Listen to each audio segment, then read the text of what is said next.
for you to know that, okay, your child is having speech and language delay, there are some things you must have seen in that child. What are those things? Okay. For instance, for every normal child, there are stages of speech and language development in life.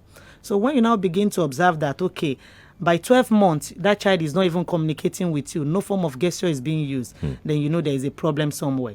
Well, for some parents, they will tell you, okay, they will still hold on until that child is 18 months plus. Then by 18 months, you expect that child to say one or two things verbally. But that child prefers gesture over vocalization in communication. So for a parent, they will be wondering, why is my child not talking? He's always making use of gestures all the time. Or you feel that, okay, that child is having problem understanding simple verbal requests. Give me a cup of water. Right. Give me the red blue bag. You find out that child finds it difficult to understand these things. Those are the noticeable signs that you need to know as a parent or as a caregiver or as a guardian that is in the custody of a child, that, okay, these are problems that are occurring, which is not supposed to be so. What causes this thing? What causes speech and language delay in children? Do we have any concrete reason why these things happen? Yes. Normally, looking at the medical history, you have to get the case history of a child before you can really say this is the actual cause of what is happening to this child. Okay. But there are associated causes too, aside the normal medical history that they will tell you child did not cry at birth and maternal intake of food, those ones. Aside that one, we have associated issues that causes speech and language delay in children. We have the short frenulum, that is what we call the tongue tie. So once you have the child, so if that one is not properly released, there might be what we call speech and language delay in that At child. what point is that thing released? As early as possible. As early as possible? Yes. I mean, what are the other causes?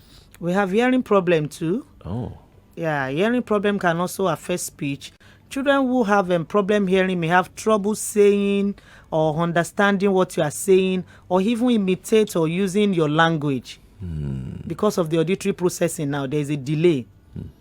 So it can also cause speech and language delay in children too. Then sometimes we have mental retardation, which we know as intellectual disability. Okay.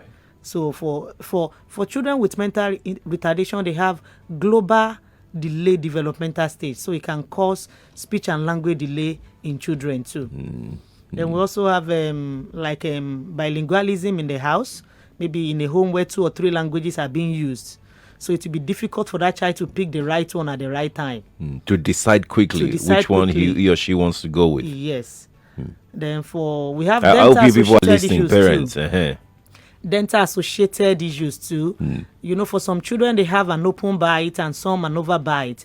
When I say an open bite, sometimes when you see that the upper teeth and the lower teeth are not aligning together.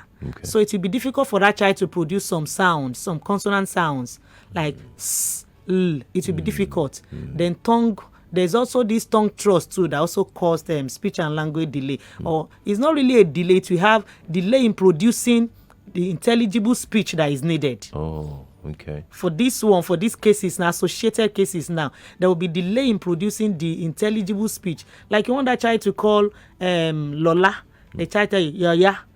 Because the tongue is resting. Instead of lifting the tongue to touch the hard palate, that is the roof of the mouth. That's right. The child say, yeah. So those are delay. But you need to make sure that child articulates words. When I say articulate, produce the words in the right way. So that for every listener, they will understand or guess near accurately what that child is saying. Indeed. But at what point should a parent or a guardian be concerned? Let's say from 18 months. From 18 months, yes. The calls that we've been getting, especially those that have 3-year-olds, 4-year-olds, they are lost at what they can do, the next step they can take.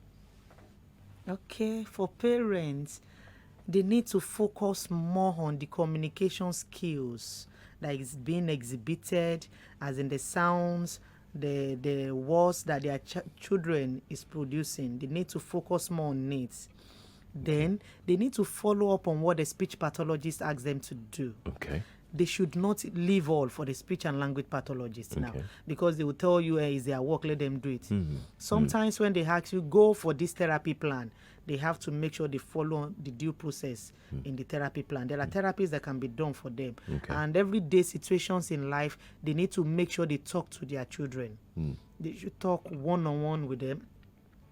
Then they should read stories to them, communicate.